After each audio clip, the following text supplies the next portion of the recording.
morning, everyone. My name is Stephanie, and this is Stephanie Builds Wealth. Welcome back to my channel. Welcome if you're new.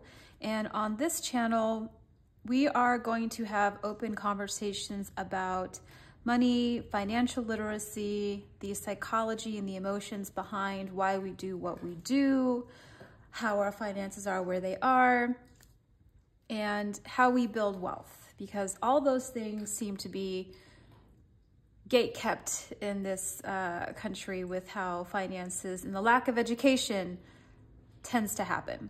So this video is probably going to be a little short video since I'm going to go ahead and attempt to plan how I'm going to allocate the money that I get from my payday, which is going to be on the 8th now, since I'm using the US bank bonus checking. At the end of January, I should get $500 for opening up the bonus checking, and then I'll go back to using SoFi. SoFi, I'm used to getting paid on Wednesdays, so this is a little weird for me. So let's see if I can get this right. This will be my second payday with US Bank instead of SoFi. So let me figure out what to allocate to where. All right, so I'm gonna take this out. And this is just my monthly budget. This is where I have all my expenses that come out, the amounts. I pay for pet insurance through Nationwide for both of my cats and my parents' cat. So that's why I have the allocations there of who's getting what. So I have all of my bills down for the month, all of my financial obligations. I'm gonna go ahead and take this out. And I'm gonna put this off to the side, which you probably won't be able to see, but I'm gonna put this basically just right above here so I can look at it. And then here, I'm going to, let's see. This I have a template of what my finances should look like. We'll see what happens on Friday. So I'm gonna go ahead and write this out. So debt tracker, planned income, that is gonna go here. Okay, so let's see, for planned income,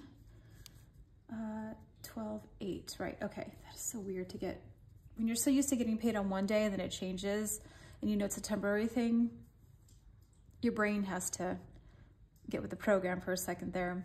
Okay, so it slows here. And these stickers, I just happen to have left over from like 3 years ago when I used to be really into hyper fixating on my budget and doing the stickers and all that stuff. And it was fun. But I am in a place now 3 years later where the idea of having to hyper fixate on my budget and finances and track every little penny that, you know, I spent at Target or at the pet store, God, that just sounds so tedious now. And when I look back on it, I really don't want my future life to look like that. I don't want the future of my finances and building wealth to be so trapped in a budget that I've got to track where every single penny went.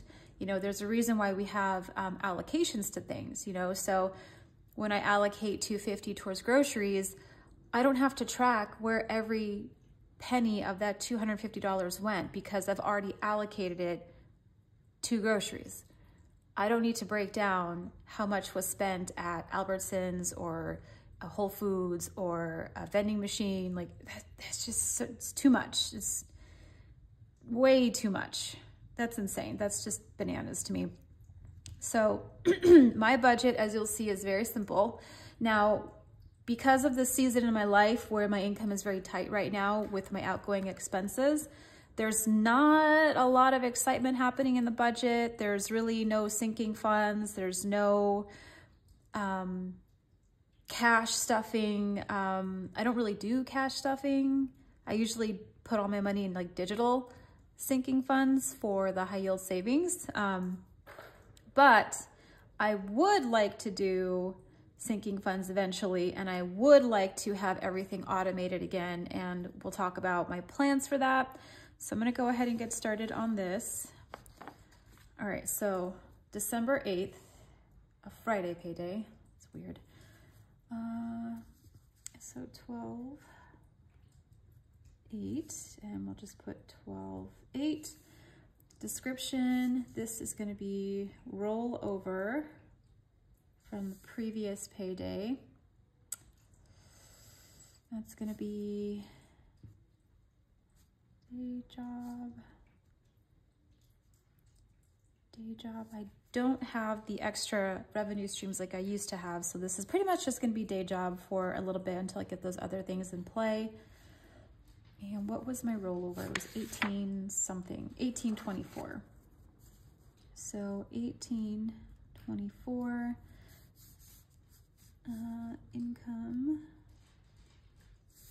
from day job. And I'm on salary, so for budgeting purposes, that's great because I know exactly what I'm gonna get, but also to generate extra income coming from the medical field in 12 years,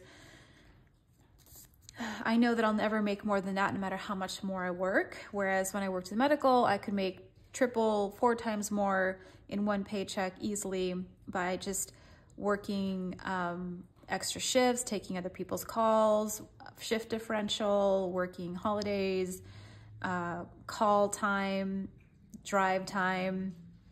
It was so easy to make a lot of money in the medical system. But again, it's a give and take. You know, I made the most money I've ever made in my entire life, in my working adult life, but I had absolutely no work balance and I had severe depression and a little PTSD. I mean, there's really no little PTSD. It is what it is. So once I left that, my health just completely changed. Oh.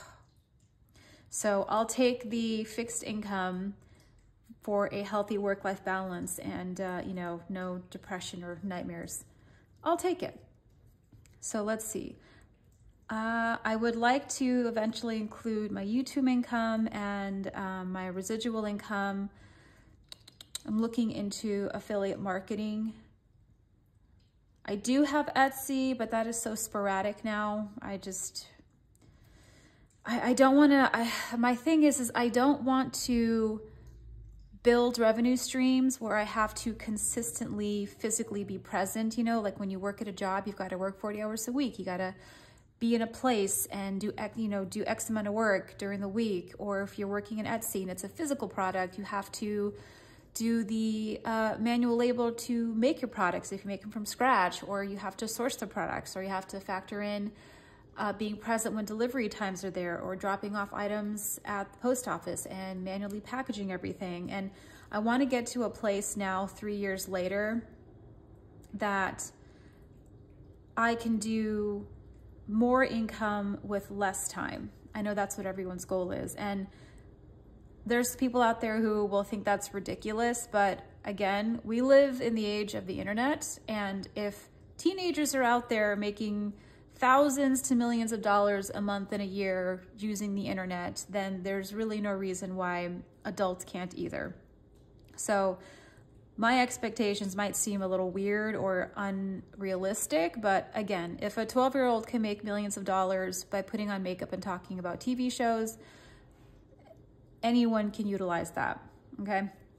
So we're gonna add this up. I'm gonna use my work phone for a calculator, and I'm gonna hope that nobody calls me. Let's see, 18, 24 plus 20, 38, 64. Okay, so that is gonna be 2,056.88. Okay, and let's see, expenses. All right. We are in, this is confusing me. That's already paid from last paycheck. That's already done. That's already done. Done. That's today. Okay, so there we go. All right, that makes more sense. All right, so on the 8th, we're going to have the mortgage. And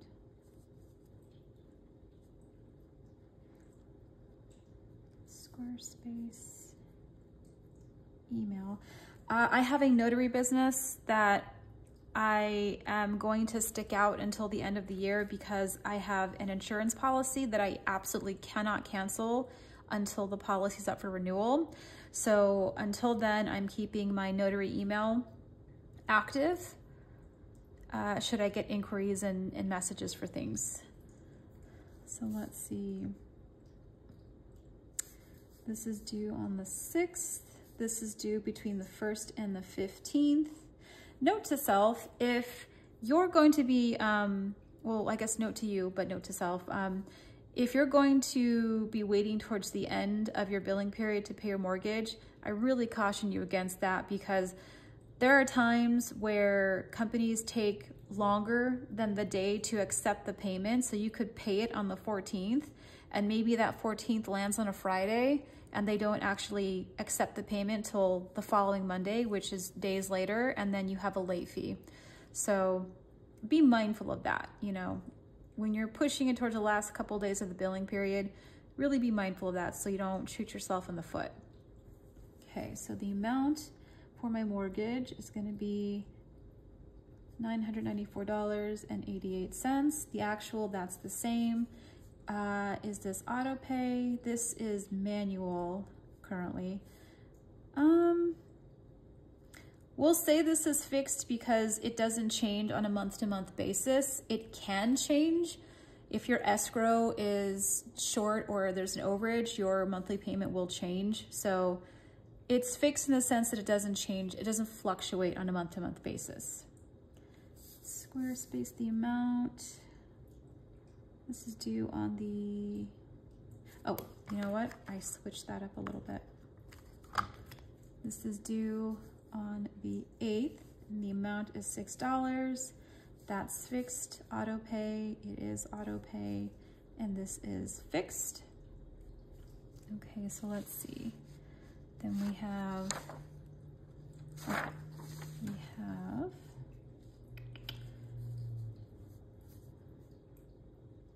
Affirm.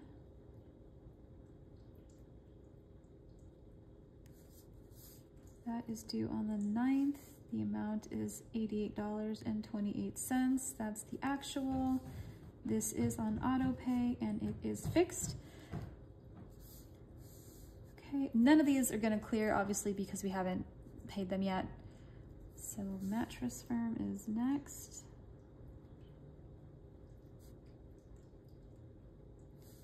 This is due on the 10th and $98. That's the actual. This is, I think this is manual and this is fixed. Okay, what's next? Okay, we're gonna go ahead and put upgrade. If I could spell. Hi, Squeaks. My little cat's over there in the window looking at me. Upgrade. This is the consolidation loan that I took out before January of last year, and then literally 5 days later, I was laid off of work. What can you do? So let's see. Upgrade, this is due on the 20th. The amount is $250.12. That's the actual. This is on auto pay. This is fixed. It doesn't fluctuate every month.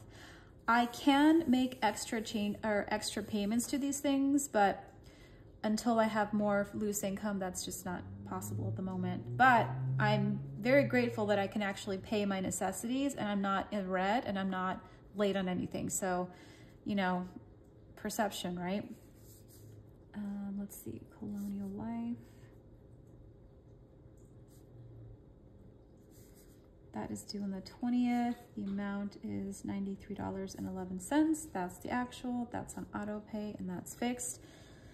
You know, I'm convinced that the only reason that I took my last, not that I took, but that I crossed paths with my last surgical tech job before my certification expired last summer was to come across this insurance, because in all of my years of working, I heard of an accident policy insurance that had nothing to do with your job. So we had people come in and talk to us about this, and I was really curious about it. So I sat down, and this policy is one that you can take with you wherever you go. It's not job specific. And it is an accident reimbursement insurance. So if I was to get hurt at work, or if I was to get hurt out of work, you know, I fell down biking, or I got hurt at work, anytime there's medical expenses incurred, I submit the medical bills, and they literally just reimburse me for X amount of money depending on what the issue is. Doctor's visits, surgeries, hospital stays, medication. Like it's amazing how much this has come in handy. I got it last summer, and then I got hurt earlier this year in jiu-jitsu and needed surgery, and they have reimbursed me at this point, I want to say close to $3,000, which, let me tell you, whatever my insurance didn't cover, this has been instrumental in paying off the balances that I have left over. If I didn't have this, I would not have been able to pay half of the medical expenses that I've incurred thus far. So this is, I'm convinced, is the reason why I crossed paths with that job. And then I think maybe 2 or 3 months later,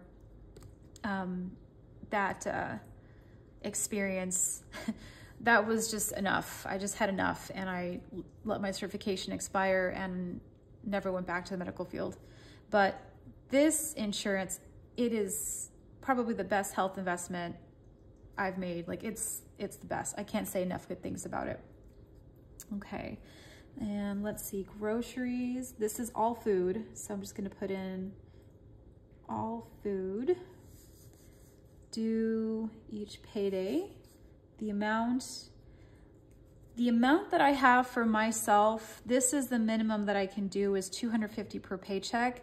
I have GI problems and food allergies, so I have to eat very clean food. I get a lot of fresh vegetables, fresh fruits. I don't do a lot of processed foods. So for those things that are more expensive, this is the lowest I can go. I can't go lower than that. If I don't, then I get very sick, and it takes me like days to weeks to recover. And I'm not playing that. So I wish I could make it less, but I physically cannot. That will be the actual. This is manual. This will say, we'll say variable, because I would like for this to go up so that I'm not kind of getting so close to the edge when it comes towards payday. So we'll say variable, because I would like for this to go up. What else? I feel like there was something else. Miscellaneous. Payday, the amount will say 50. We'll keep that. This will be manual. This is definitely variable. I feel like I'm missing, oh, savings. That was EF fund, really. EF fund, payday, and what was the amount that I had allocated? 68.71. 68.71. That will be the actual. This is manual, and this is variable. And then Discover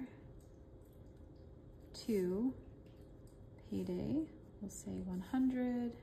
This is manual, and this is variable. Okay, so let's see. The amount. What do we have left over?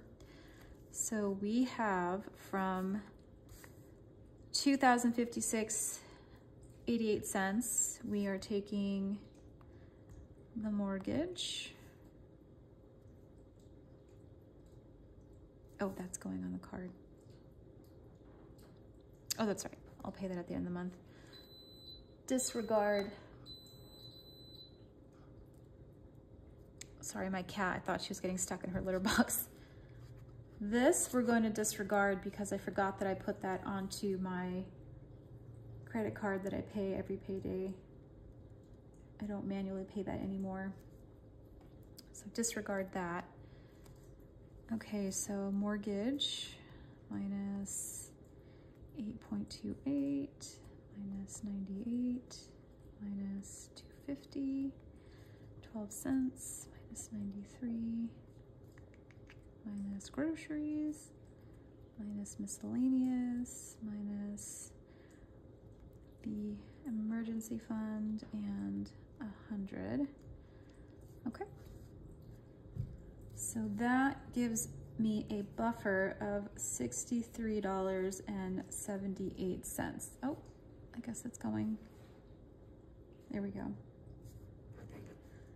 Yay! So that's the estimate. And if you recall, this is definitely a bigger buffer than it was last payday because that was only 18 cents. I'm sorry, $18.24 for my buffer. So moving in the right direction. This is great. This is wonderful. And I wanted to go over the template for my revised sinking funds. I'm not able to really do them now, but I just wanted to go over them with you and share them. And then maybe we can share sinking funds.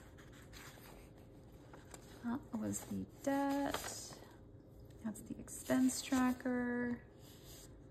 That's for payday number 2. There we go. Okay. Currently, I think I don't want to fill this out yet because once I get paid, I'm going to change this. So what do I have for my sinking funds? These sinking funds are a little different from what they were 3 years ago, right? Which is normal. Budgets, sinking funds, everything changes. Your budget is never going to stay the same for the rest of your life. It's always going to change.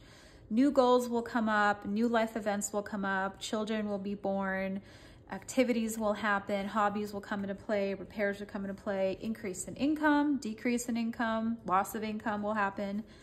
So, hi Squeaks, come here. So what I have set up right now is my emergency fund, which used to be $1,000. Now it's $5,000 because just the cost of everything in the economy has increased so much. What you would be able to afford with $1,000 3 years ago definitely is not the situation now. So I'm going to have this set to $5,000. My goal dates, I have decided to just leave open because again, my income is so tight right now that when I was making, close to 6 figures at the hospital, I could put down dates and just literally make more money each pay period by just taking shifts and working and whatnot. That's not an option for me now until I'm able to generate extra income through other revenue streams. This is pretty much fixed for the time being. And also free up extra money for my paychecks so that my buffer is more than, 2 digits at this point. So emergency fund is going to be $5,000. My 3-month fund, I don't remember what it was. I'll have to redo my monthly allocations and I'll share that with you guys in another video. I think from memory, I haven't done this in a couple months, probably more like 5 months, and things have changed significantly since then. I think that time was $10,000 to cover just basic expenses for 3 months. That doesn't seem right. I have to update that. The pet copay, it's $250 for each of their deductibles. Both of my cats have insurance.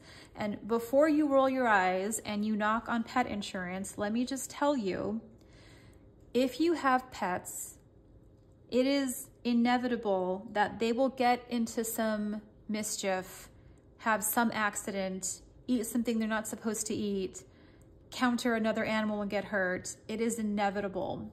Both of my cats are covered from the day that I adopted them.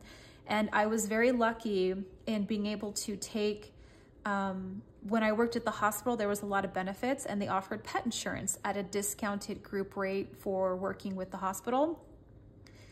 I was very lucky to get nationwide. At the time, their insurance was a 90% reimbursement off of medical bills and expenses and medication. When I got the emotional support pet for my dad, he's retired and has a lot of anxiety and whatnot and depression for things that are not my place to talk about. his previous cat passed away from blood cancer, and he was extremely depressed for about a good 3-4 months after that. And he had mentioned to me that he would really like another companion animal. So I did a great deal of work and found a rescue.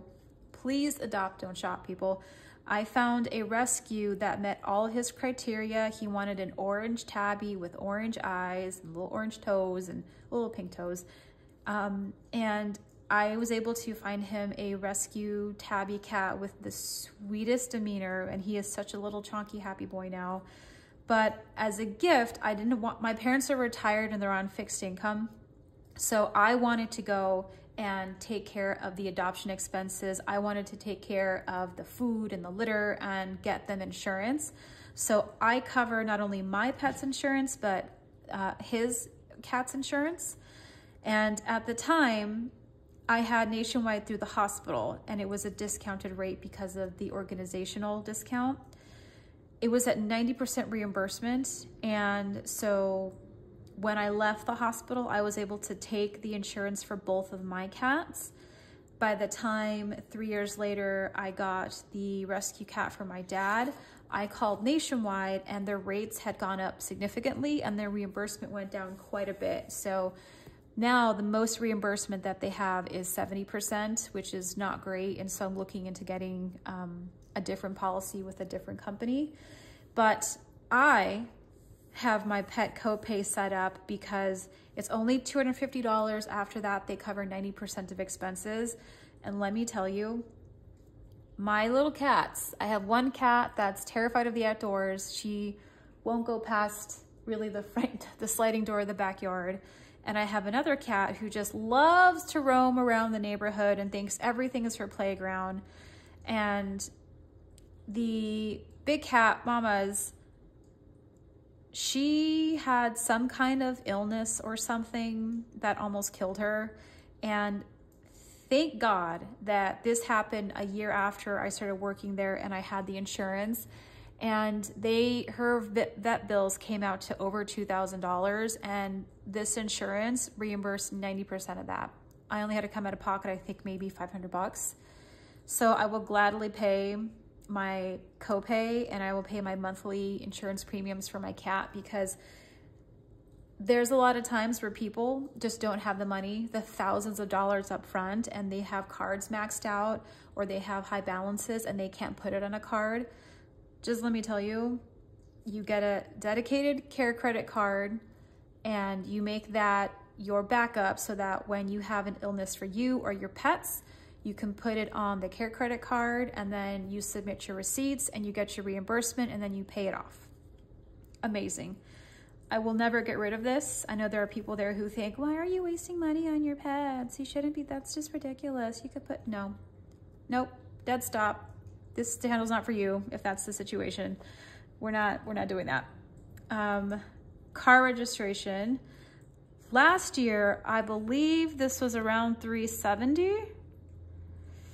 And I need to check when I need to renew it because I think I switched it. I got a new car, so I don't remember, not a new to me car, but back then I need to double check. Before I got my Rogue, I think my registration was in October, and I think now it's in the summer. And a lot happened last summer, so I kind of blocked a lot of things out from the PTSD. I don't remember. I need to find out when it's due, because that I do need to have a goal date for that. Travel. I didn't have a travel sinking fund last time. I just traveled because I made more than enough to go do whatever I wanted. But now I would like to set up a sinking fund for traveling. And from my friends who are in a position to travel, $5,000 seems to be the base minimum to afford a very luxurious type of travel, because that is what I like. I don't have any interest in staying in cheap motels and eating crappy continental breakfast. I would like to go to bed in a nice, safe hotel, wake up in a nice, comfortable, luxurious bed, have a nice, comfortable, luxurious shower or bath, and go to a nice hotel. Or, you know, I'm from Vegas. Our hotels are resort hotels. So I would much rather have a nice, comfortable experience and be able to eat nice, high quality food that's not going to make me physically ill with my allergies. So this may seem ridiculous to you, but again, this is my budget. This is what I envision for myself, and something that has helped me in my psychology training. I am not you and you're not me. And our life circumstances and our life goals and ambitions are totally different.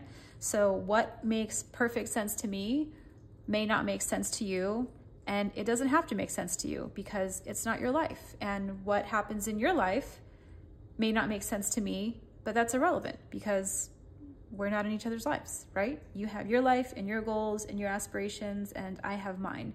So if this sounds insane to you, just you wait until I start increasing my income and paying off my debts, because I'm gonna blow you away with some crazy, wild, ambitious things that I have. You think this is crazy, you hold on to your hats in the next couple months, because I'm gonna blow your minds here.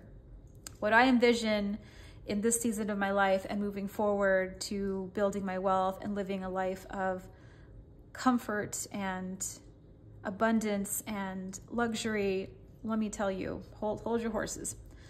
Family planning, I would like to start getting ready to have a family. I am now in my 40s and definitely time is ticking. So this is going to be set up for fertility treatments, and this will most likely have to triple. This is a very conservative number, but I feel like this is a good starting point. With the insurance that I have from this amazing company, they do cover fertility treatments up to a dollar amount. So this amount, including that, would bring me to about 20 grand. So this would be out of pocket, and I'm perfectly fine paying that. Gifts, I would like to allocate $1,000 for gifts, just because, you know, we all know people, and every month there seems to be birthdays or events. In the springtime and summertime, there seems to be more activity. Obviously, weather's nicer.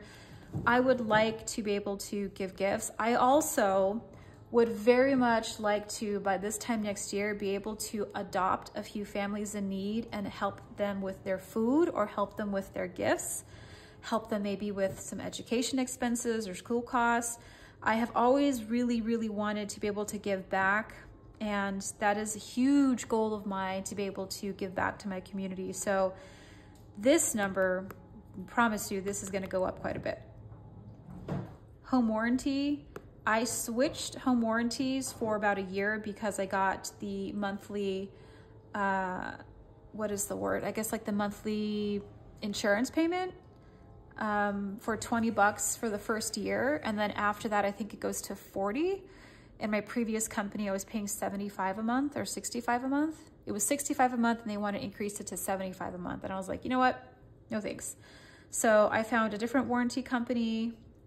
And I know this is one of those things where people will roll their eyes and be like, home warranties are a scam. They're horrible. Why do you have them? They don't do anything. When I have had issues in my home, I am not a Mrs. Fix-It. And my dad can only do so much. He's in his 70s. I don't want him to hurt himself. I will just pick up the phone and say, hey, home warranty people, I need one of your reps to come out because I have my sink is spraying water everywhere for some reason, help. Or there's something wrong with my garbage disposal. They have come out for that, what is the word? Like the service call fee. And they have replaced things that would have cost hundreds of dollars, if not thousands, with ordering parts and the, labor rate included into things. So there are things in here that people think, that's so dumb. Why would you spend money on pet insurance? Why would you spend money on home warranty? Why don't you just have a sinking fund for that? Because it's much easier for me to only have to pay 150 bucks for a service call and repairs included than have to spend so much time and energy to build a sinking fund for thousands of dollars when I don't need it. Why would I do that? I could just route that money into something else, right? And this is a little note for myself. because I'm starting over at 40 and after so much instability and job loss, I have to literally restart my retirement at 40. So this number, dangerously low, I understand. And that's part of my building wealth is as I increase my income, I'm going to do my best to max out my match to match with my employer because again, luck. I have an incredible company that I work with that really gives amazing benefits. And we have not one, not two, but 3 retirement account options with the ability to go in and manually change things, to change like deducts and amounts and contributions. And they match whatever you do. So they have up to a 6% match. So if I decide to contribute 6%, they will contribute 6%, and then there's another 3% that is contributed. So in one account, I could have 18%. That's incredible. That is really incredible. So if I times that by 2 or 3 accounts, this number by this time next year is going to blow up, and I'm very excited for that. I have random investing with, what is it called? Robinhood still. I have investment accounts that I have set to when I get the dividend reimbursed. I think I have some that are quarterly and then some that are monthly. When the dividends are cashed out, I have it set to reinvest to buy more of the same stock. This is at $989.17. The retirement account is at $2,727.36. And I cannot wait for this time next year, knowing what I know now about investing and switching up a couple stocks that I have. These numbers are going to blow up next year. I can't wait to show this with you. I cannot wait. So these are what I have tentatively. Now, again, this is most likely going to change. This is just something that I have sat down and thought about, that these are good starting points. So I think that's all I have for now. Yes. Okay. So let's see. If I go back here to my budget. So we're going to see how this pans out. I'll get paid Friday and I'll go ahead and make some payments, pay some bills, put money aside. And we're going to start to see how these savings numbers go up for my emergency fund. We're going to see as the months go by, now that I think that I have a better handle on things and more stability, and you know, knock on wood, I'm not going to get sideswiped by all kinds of crazy increases and surgeries and cat illnesses and car problems. We're going to see. We're going to see the emergency number go up and the buffer number go up. And what I would like to do, I put some thought into this. What I would like to do to get back into automating all of my bills, because it's just, I want to give the least amount of time to my finances as possible, because I want to get to a place where I know I have pure confidence and abundance thinking that I have enough in my account to cover automated expenses without any worry that something I might forget something and it'll cause insufficient funds or overdraft fees, right? So I have put thought into this, and what I would like is, I would say after a quarter of consistently having $200 as a buffer, this is left over after all my bills are paid and all the sinking funds are funded. You know, I'm going to allocate X amount of money, a paycheck, to go towards my sinking funds. So after all of my expenses are paid, all sinking funds are funded, and 1 quarter, so 3 months of expenses are totally covered. These numbers keep going up. I don't have to keep playing around and taking money out of my savings to pay for things that I didn't have enough to cover. Once this number gets to $200 for 3 months straight, I will start to automate all of my finances again. That is the goal. I want to get back to automating my finances, automating and increasing my investments, ideally every 6 months. I want to get to that max out matching with my company. I want to get that. So that is my goal. So we are going to see the number go up consistently, and we'll automate. And that's going to be, oh God, I miss automating. That was such a nice place to be financially. So that is what I have for my monthly expenses now. And then we'll see how this pans out in 2 weeks from Friday, not Wednesday. All right. Thank you so much for sharing some of your morning with me. And I am looking forward to making a video about where my financial origin story came from. And taking my psychology classes this year, and reading more books and articles about like psychology and money and whatnot and emotions, which surprisingly there's not that many, which I'm glad there's people out there that are changing that and bringing it more towards a mainstream attention. I had a lot of revelations about how my finances are the way that they are, the patterns that I have discovered in myself. And let me tell you, when you sit down and you have a come to Jesus moment with yourself, you're gonna have a lot of uncomfortable thoughts, and you're gonna feel some type of way when you realize that you have been unconsciously repeating patterns that you swore you'd never do, but you did. You came to the same endpoint. The way you got there was different. And then when you take another step back and realize that that is literally what you saw replicated in front of your face growing up, and you thought, I'm never gonna do that. That's so dumb. That's so crap. I'm not gonna do that. And then you find out that you actually end up doing that just in a different way. It's a very humbling experience.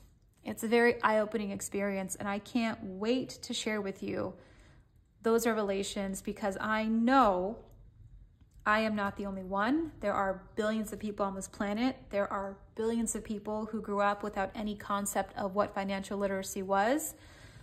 No idea what to do with their paychecks, no idea what to do with savings, not taking advantage of their company's retirement matching because they don't see the point in it. They don't even understand what it is, why it matters.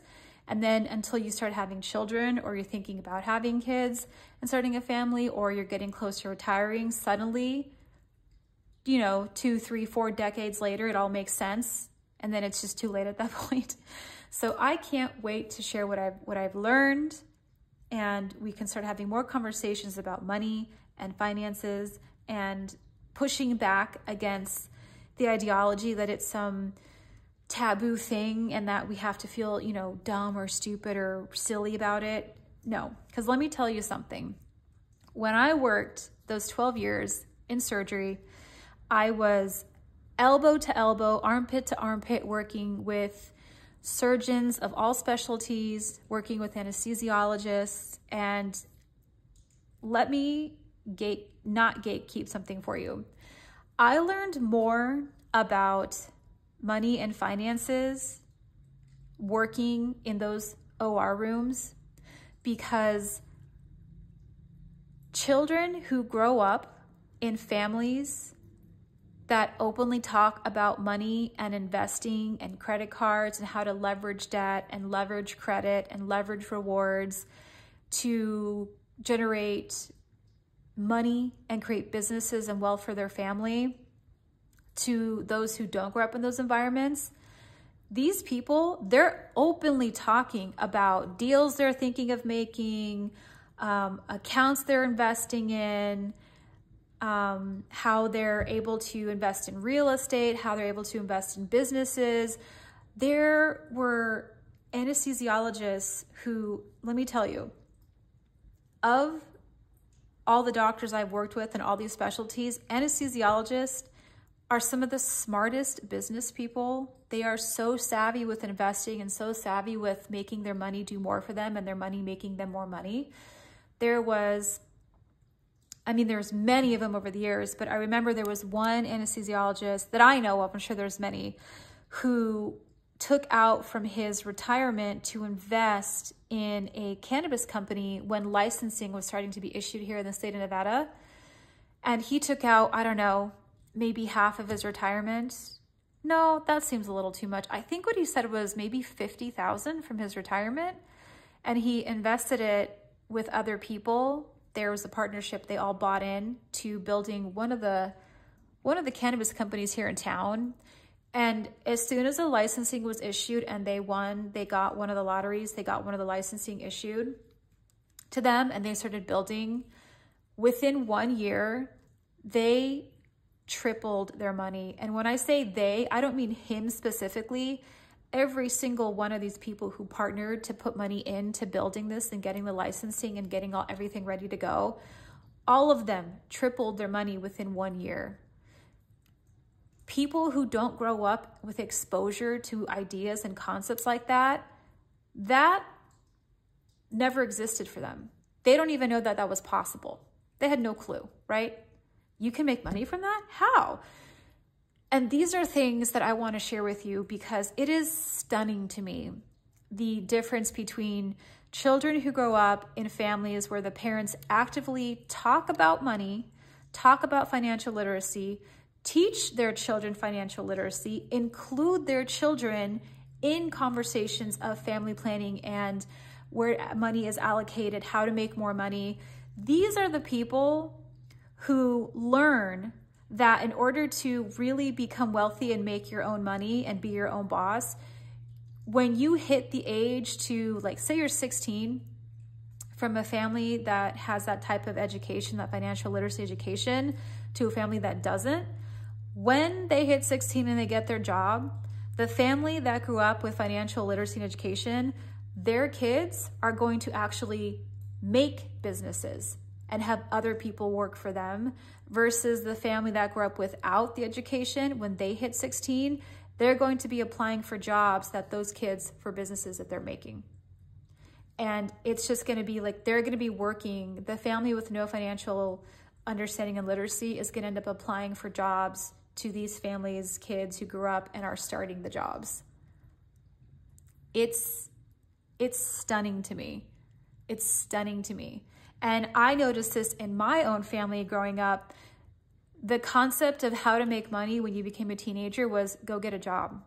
And my parents, all they did was they worked for other people, and they were always trapped by how much money they were allowed to make, when they were allowed to go to work, when they were allowed to leave work, when they were allowed to take vacation, how much vacation they were allowed to take, how much money per hour their life and their time was worth. And it has been such a struggle in my family that I have wanted to be an entrepreneur, and I try all these different things and I learn these different things, and some of them make me a little bit of money, some of them make me more money, then there's losses. I get so much negative feedback from my family because I am the only one that wants to branch out and do my own thing and consistently learns and tries to find my niche in the entrepreneurial world. I get so much negative comments and I get zero support by anyone. And in families that have financial literacy, that is the opposite. They get support, they get talks, their parents or aunts or uncles are involved in helping them find ways to be successful. That is the most, black and white, staggering difference between families who grow up with financial education and those who don't. You either grow up to become the business, or you grow up to become the worker for the business. And we got to stop that. There's a huge disconnect with that.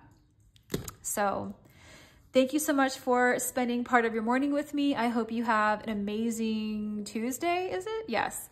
And take care of yourself, keep your chin up, and I'm so excited to share things that I have learned over the years.